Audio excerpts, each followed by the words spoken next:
നമസ്കാരം, ഞാൻ മനോജ് നെടിയാക്കൽ. ഇന്ന് ഉച്ചയ്ക്കത്തെ റബ്ബർ വിലയിലേക്ക് എല്ലാവർക്കും സ്വാഗതം. അതായത് 17/10/2025 വെള്ളിയാഴ്ച ഉച്ചയ്ക്ക് 12 മണിക്കുള്ള റബ്ബർ വിലയാണ് ഇപ്പോൾ ഞാൻ ഈ വീഡിയോയിലൂടെ പറയുന്നത്. എന്നാൽ നമുക്ക് ഒട്ടും സമയം കളയാതെ നമുക്ക് ഉച്ചയ്ക്കത്തെ റബ്ബർ വില നോക്കാം.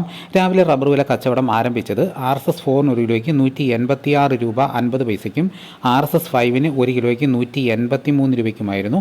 പിന്നെ അതിനുശേഷം വന്ന വില നോക്കാം. റബ്ബർ വില കോട്ടയം RSS 4 1 കിലോയ്ക്ക് 186 രൂപ മുതൽ 186 രൂപ 50 പൈസ വരെയും RSS 5 വില 1 കിലോയ്ക്ക് 182 രൂപ 50 പൈസ, ലൂസ് 1 കിലോയ്ക്ക് 177 രൂപ, ലോട്ട് 1 കിലോയ്ക്ക് 166 രൂപ മുതൽ 171 രൂപ വരെയും ഒട്ടുപാൽ 75% DRC ഉള്ളതിന് 1 കിലോയ്ക്ക് 106 രൂപ 50 പൈസ മുതൽ 111 രൂപ 50 പൈസ വരെയും ഒട്ടുപാൽ 80% DRC ഉള്ളതിന് 1 കിലോയ്ക്ക് 114 രൂപ മുതൽ 120 രൂപ വരെയും ISNR 20 വില 1 കിലോയ്ക്ക് 163 രൂപ 50 പൈസ. ഇതാണ് കോട്ടയത്തെ വില. ഇനി നമുക്ക് കൊച്ചിയിലെ വില നോക്കാം. RSS 4 1 കിലോയ്ക്ക് 185 രൂപ 50 പൈസ, RSS 5 1 കിലോയ്ക്ക് 182 രൂപ 50 പൈസ. ഇതാണ് കൊച്ചിയിൽ നടക്കുന്ന വില. ഇനിയിപ്പോൾ നടക്കുന്ന ലാറ്റക്സിൻ്റെ വ്യാപാരി വില നോക്കാം. ഫീൽഡ് ലാറ്റക്സ് 165 രൂപ.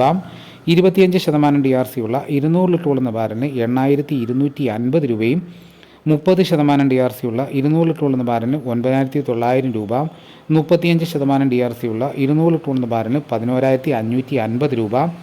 ഇതാണ് ഉച്ചയ്ക്ക് നടക്കുന്ന റബ്ബർ വില. ഇനിയിപ്പോൾ ഉച്ചയ്ക്ക് നടക്കുന്ന കുരുമുളകിൻ്റെ വില നോക്കാം. കുരുമുളക് ഗാർബിൾഡ് 1 കിലോയ്ക്ക് 708 രൂപയും കുരുമുളക് അൺഗാർബിൾഡ് 1 കിലോയ്ക്ക് 688 രൂപ, കുരുമുളക് പുതിയത് 1 കിലോയ്ക്ക് 678 രൂപ. ഇനിയിപ്പോൾ നടക്കുന്ന സ്വർണ്ണവില നോക്കാം.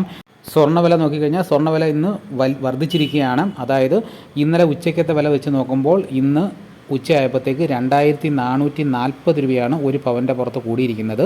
ഇന്ന് ഉച്ചയ്ക്കത്തെ വില 8 ഗ്രാം ഒരു പവന് 97,360 രൂപയും 1 ഗ്രാം സ്വർണ്ണത്തിൻ്റെ വില 12,170 രൂപ. ഇതാണിപ്പോൾ കോട്ടയം കൊച്ചി മാർക്കറ്റിൽ നടക്കുന്ന വിലകൾ. ഇതോടുകൂടി വീഡിയോയുടെ പൂർണ്ണമാകുന്നു. എല്ലാവരും ഒന്ന് ലൈക്ക് ചെയ്ത് സപ്പോർട്ട് ചെയ്യണം. ലൈക്ക് ചെയ്ത് കഴിഞ്ഞാൽ ഹൈപ്പിലും കൂടെ ഒന്ന് ക്ലിക്ക് ചെയ്ത് സപ്പോർട്ട് ചെയ്യണം. നിങ്ങൾ ആദ്യമായിട്ടാണ് ഈ ചാനൽ കാണുന്നതെങ്കിൽ സബ്സ്ക്രൈബ് ചെയ്യാൻ മറക്കരുത്. മറ്റൊരു വീഡിയോയുമായിട്ട് ഉടനെ എത്താം. എല്ലാവർക്കും എൻ്റെ നന്ദി.